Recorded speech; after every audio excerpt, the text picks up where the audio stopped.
Hello everyone, welcome to another video on the channel and welcome to a slightly late GT Sport Daily Race C race and strategy guide for week 48. Because it was category Group X on Kudos Prime, we never knew what car was going to be the car of choice. I thought it was going to be Super Formula. I had a video prepared for the Super Formula cars, but it turns out we're in the 1980s F1 car, the F1500T-A. Here's the settings for the race. You'll probably be familiar with these by now. 14 laps to get round, tyre rate at ×8, fuel at ×2, medium and hard tyres available, both of which are mandatory. BOP is off, which we'll look at in a second. It's a grid start, which is nice. Damage is off and slipstream is real. So let's just briefly take a little look at the car we're going to be driving. As I said, the F1500TA, based on a sort of 1980s F1 car with all the horsepower, all the torque. Take a look at a Benetton B186 if you're kind of looking for a real life kind of version of this car, and it's a very, very tricky beast to drive indeed. All that power coming through from the turbo means if you're just slightly too heavy on the power, you can be spinning around in circles with absolutely no warning whatsoever. But you can make the car actually easier to drive. Now, credit to Adventure James, I was watching his stream. He noticed that if you reduce the power, because BOP is not actually on this car, you can actually increase the stability. And it could be worth it if you're sort of driving around maybe in the kind of mid to lower lobbies, having a lot of trouble keeping this car on the track. It'll reduce the power, it'll reduce the torque, make the car more stable, therefore easier to drive. And I don't think you'll lose a massive amount of lap time. Again, if you're having trouble keeping the car on the track, the ultimate lap time is not really what you're looking for. You're just looking for a little bit of consistency. And as I said, in the mid to lower lobbies, if you just get the car to the end in a fairly clean race, you should be in for a decent result. Other options are, of course, you can use traction control. I've tested traction control on doing a full lap. Generally in Gran Turismo Sport, TC on will slow you down. It doesn't seem to have a massive effect on this car, and I think I've actually noticed it was kind of looking after the rear tyres a little bit as well. So there's definitely options out there. You could also maybe reduce it to fuel map 2. That's also another option. Let's move on though to that grid start. Nice to have a grid start. Presents a sort of special kind of carnage, if you like, and yeah, do be prepared for a lot of carnage. In terms of traction control for getting the car off the line, you need to have traction control on. Here's an example of traction control off. We lose positions to around about 8 cars there. That is the AI cars, of course. Compare that to traction control on, and we lose nowhere near as many positions. Now, if you can work out exactly what the AI cars are doing off the line, you should be in fairly good stead. They can absolutely rocket the car off the line in a fashion I can't get anywhere near to. So yeah, I wish I knew their secrets, because it would be very, very beneficial for this one. And of course, be prepared for that start as well. It is a false start, so you need to keep your foot in the brake or use the handbrake. This was a race I did right in front of Key, probably in front of about 300 viewers, making a false start. I couldn't get my MFD into the traction control settings, ended up changing the brake balance instead, and yeah, we got a 5-second penalty, and we were all the way down in last. So yeah, make sure you're prepared to have and you've got your traction control on as the race gets underway.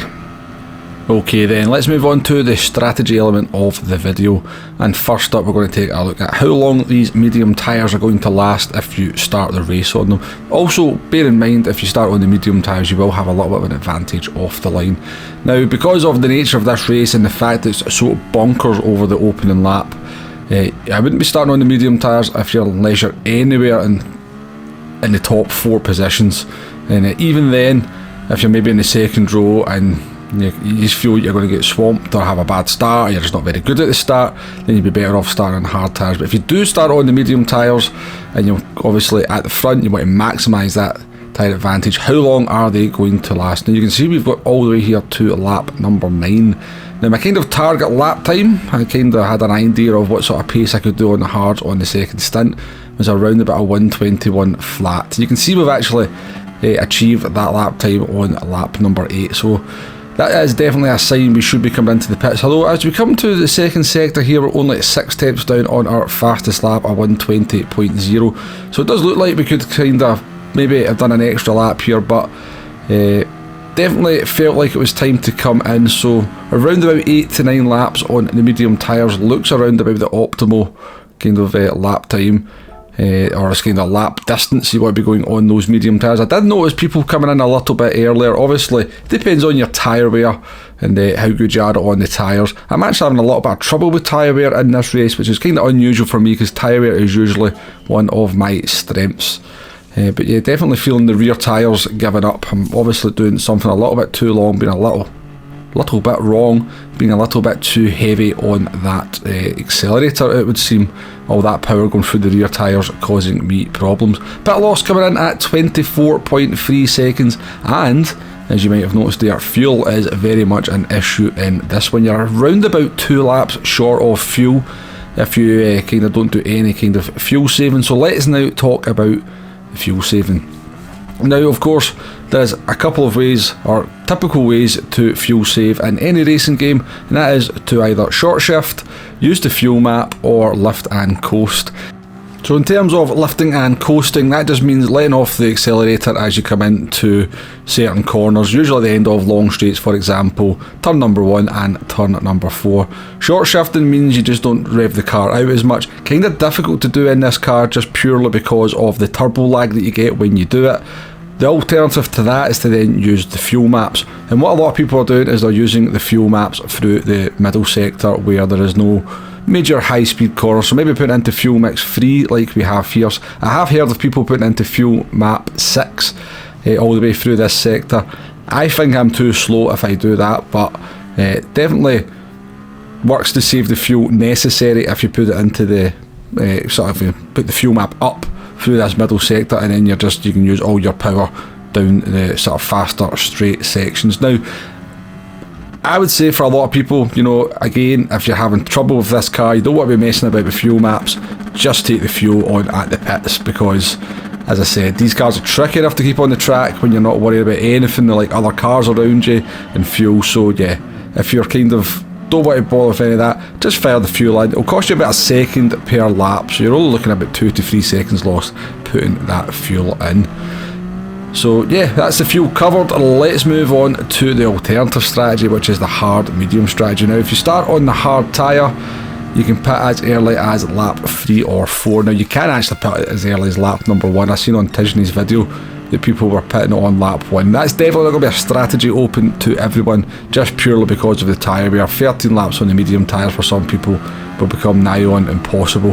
Around about lap 4 looks kind of optimal to me for a lot of people. You might want to go a lap longer than that if you're really bad on the tyres. On this example here, this is actually a live race that we did last night. You see we had the false start there where we ended up in last place.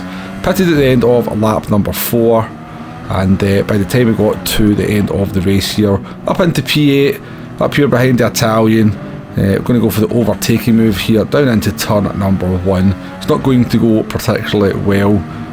Actually going to move up into P number 7 here, so we are, because again, I think that driver might have ran out of fuel a lap early. The car that was ghosted on the right hand side of the track. So we'll go for the move here. I thought we kind of had the move done, but the Italian driver managed to keep his nose in for turn number 2, but give him the room on the exit there, but he doesn't quite reciprocate it. I think it was accidental, to be honest with you. I think he just understeered into us, which could well be expected at this point in the race with the tyre wear, but yeah, he just kind of zoomed off into the distance. We did kind of call him out at the end of the race, and he semi-apologised, I guess, but yeah, not ideal. But you can see the lap times are pretty solid up until lap number 12, and then we caught the Italian there on lap 13. To be perfectly honest with you, the car was more than drivable at this point, even after 10 laps on those medium tyres. So for the alternative strategy, I reckon lap 4 is your kind of optimal point where you want to be kind of making that pit stop, hopefully getting a little bit of clear track, a little bit of an undercut on some other drivers, and hopefully you can start making progress on that strategy. One thing that should be pointed out is if you go from medium to hard tyres, you won't be as fast exiting the pit lane. I did mean to mention this earlier on, whereas if you go from hard to medium tyres, you will be quicker exiting the pit lane. Because the pit lane's on quite a curve, the AI cars can't take it at full throttle, and they go quite a bit slower when they're using the hard tyres compared to the medium tyres. So just a little advantage. It's probably about half a second at most, but if you're wondering why maybe you're coming down the pit lane at the same time as another car and they appear to be going faster than you, then that is the reason.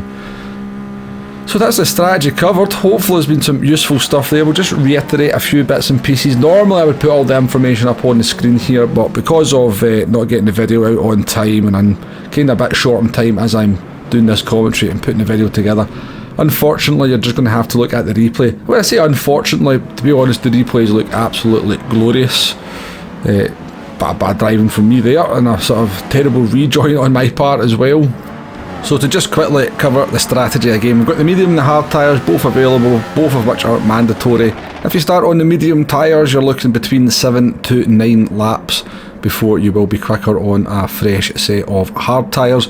Make sure you save the fuel if you want to do it that way. I'd always recommend saving the fuel and not taking it on at the pit stop, but if that's not your game, you won't lose a massive amount of time taking the fuel on. As I said, around about a second per lap. You're probably about 2 laps short. You're only going to lose a couple, maybe 3 seconds at most taking that fuel on. And if you prefer not to have the worry of saving fuel, then that's probably the best way for you to go. It's kind of more important in the higher splits to save the fuel and then not lose that time in the pits, where it becomes a little bit more important.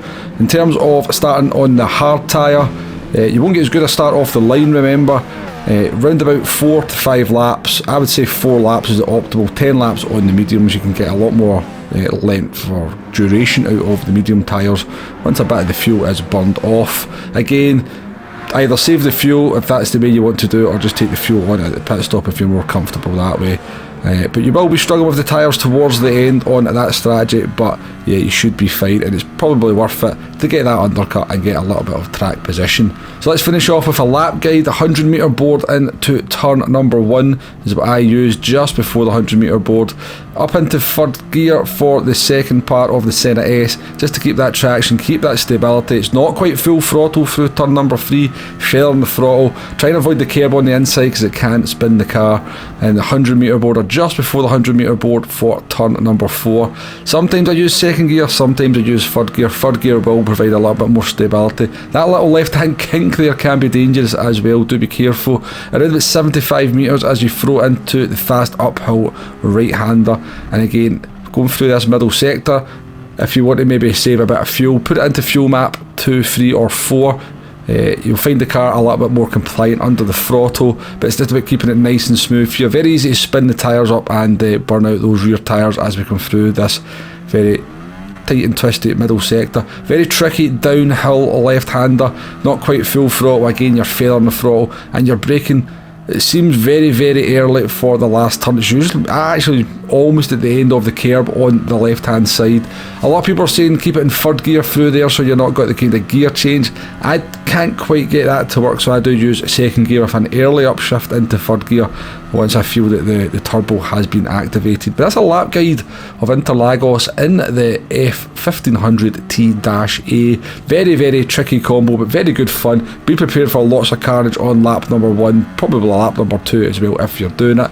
We've already done a live stream of this, an actual record-breaking live stream for the channel, so thank you very much for everyone that dropped in and left a like. We actually had 149 viewers at one point, which I think was 69 viewers more than I'd ever had before, so that was nice to see. Obviously, a couple of reasons why that happened. It was Monday morning. I think we were actually the only person streaming at the time as well, and I think people were kind of quite looking forward to seeing what kind of special carnage this combo was going to provide, and I don't think it disappointed in that regard anyway. But we will be live streaming a couple more times this week as well, so please do join me for that, and hopefully I'll see you there. But if you have liked the video or you like the channel in general, hit that like button, hit that subscribe button, and if you don't like it, then hit the dislike button and unsubscribe, because I guess that's what you do. But anyway, thank you very much for watching. We'll be back to normal service next week with the strategy guide on Monday morning, and I shall see you on the next one. Goodbye now.